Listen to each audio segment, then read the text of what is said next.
नमस्कार दोस्तों, मैं सरोज दिल्ली से आपका अपने टेरेस गार्डन पर स्वागत करती हूँ। और आज मैं आई हूँ, आज धूप आया है तो कुछ काम है।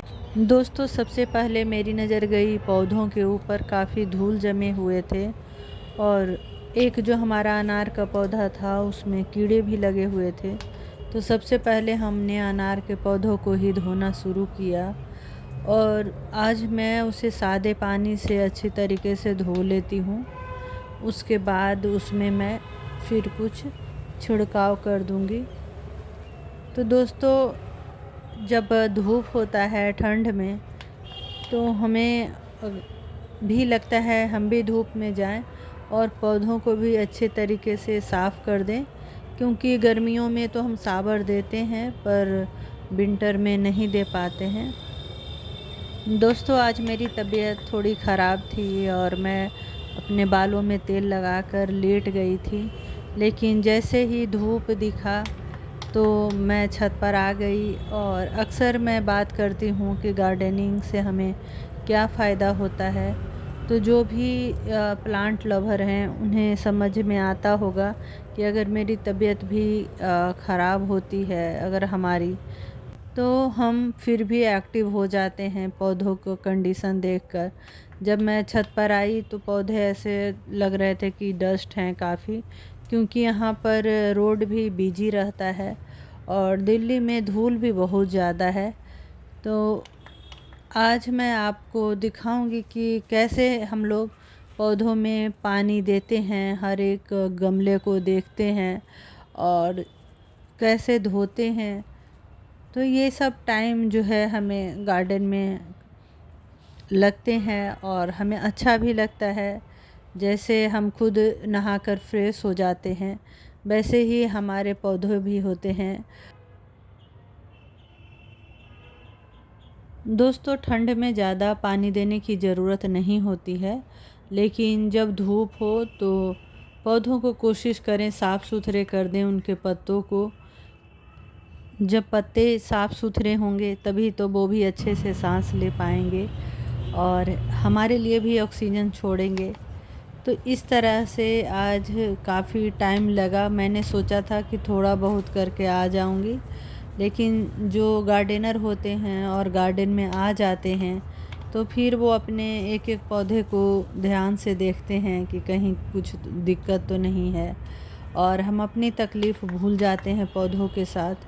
दोस्तों, जो भी गार्डनर होंगे इस बात को समझते होंगे कि हमारे शरीर में भी अगर कुछ दिक्कत होती है फिर भी हम लोग पौधों में जब लग जाते हैं तो लग जाते हैं।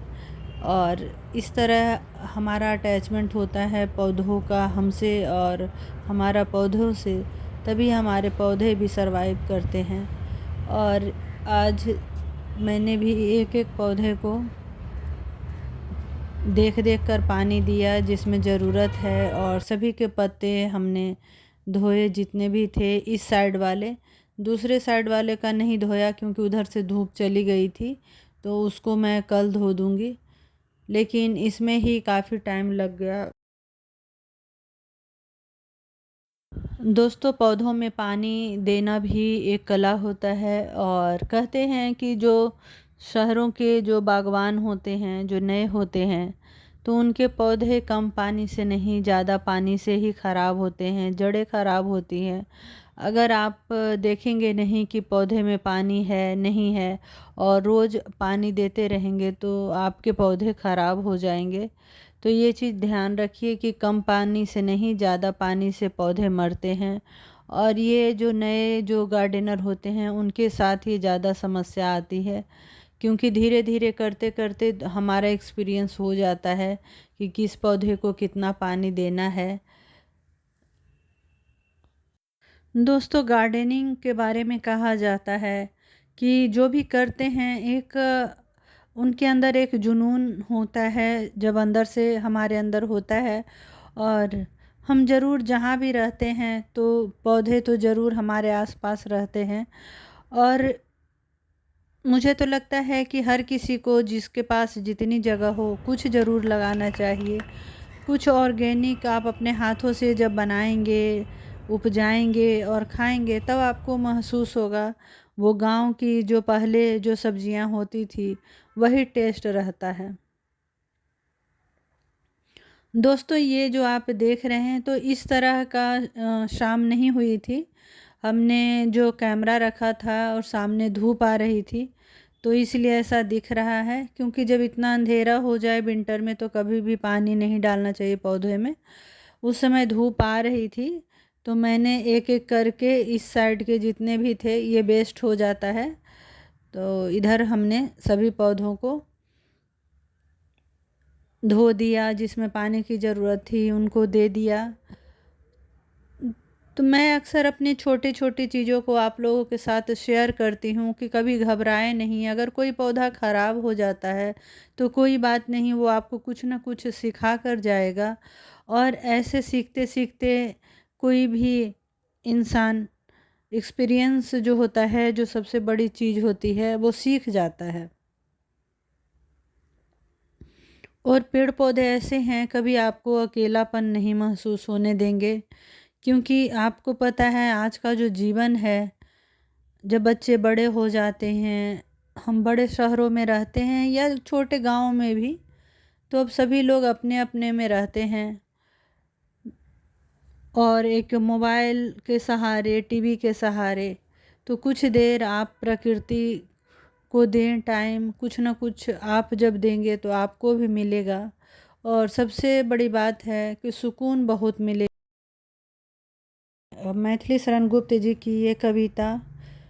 नर हो न निराश करो मन को, नर हो न निराश करो मन को, कुछ काम करो, कुछ काम करो, जग में रहकर कुछ नाम करो, यह जन्म हुआ किस अर्थ अहो, समझो जिसमें यह व्यर्थ न हो, कुछ तो उपयुक्त करो तन को, नर हो न निराश करो मन को।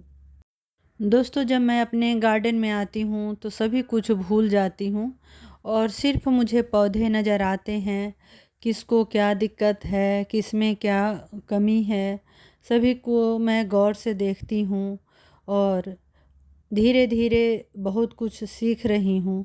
तो जब भी आप जिससे भी जुड़ें, जब आप यूट्यूब पर भी जुड़ते हैं, तो कुछ ऐसे लोगों से जुड़ें जो आपको सही जानकारी दें, तो आप भी धीरे धीरे सीख जाएंगे। मैं अक्सर बोलती हूँ कि मैं कोई किसान नहीं थी, लेकिन करते करते कुछ कुछ अच्छे लोगों से जुड़ते जुड़ते काफ़ी कुछ सीख रही हूँ।